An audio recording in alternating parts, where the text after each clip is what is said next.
The fact that Bix and Cassian have a child is the very last twist in the finale of Andor Season 2. In a ScreenRant exclusive, showrunner Tony Gilroy says this is meant to balance Andor's tragic plot with a drizzle of hope. There has to be a candle in the window, or what's the point of getting up in the morning? Gilroy adds, I don't know the sex of the child, or the name of the child, or anything. Let's be honest, Disney owns that child. In short, with Gilroy not pursuing a third season, Bix and Cassian's kid could show up in any upcoming Star Wars movie or show, as they would be in their 30s to 50s in the New Jedi Order era.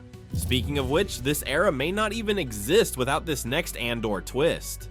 Low-key, the biggest twist in Season 2 is that Luthen Rael was an Imperial officer who defected after his unit killed everyone on Clea's planet. Luthen may not be part of Rebel High Command, but it was Luthen who forced the galaxy's reluctant heroes to work together, funded the early days of the rebellion, and even launched some of the first armed attacks against the Empire. Luthen's former career also explains why he did things like use the Ghorman Massacre for political leverage, or practically enslave Lonnie for the cause. Luthen was using the Empire's own tools against it, because if he didn't, then the Battle of Yavin might have never happened, and the Empire could still be around. Luthen Rael may not have lived to see the sun rise for the Rebel Alliance, but as the founder of the Galactic Rebellion, Luthen is proof of how the Empire engineered its own downfall, and the same can be said of this next reveal.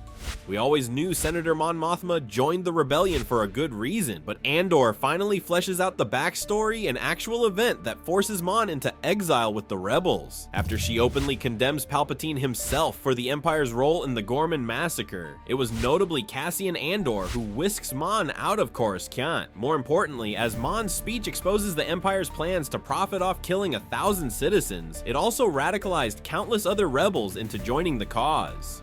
Cassian Andor not only witnessed the Ghorman Massacre firsthand, but also saw the effects of Bix getting tortured and interrogated by the Empire. So by killing Tivik in Rogue One, Cassian actually spared him from a similar fate. Andor also reveals that K2SO was an Imperial droid from the Ghorman Massacre, and why Cassian still trusts the droid with his life. Moreover, Season 2 shows the exact moment when Ruskat Melshi joined the rebellion, and that Melshi was among the first rebels to learn about the Death Star.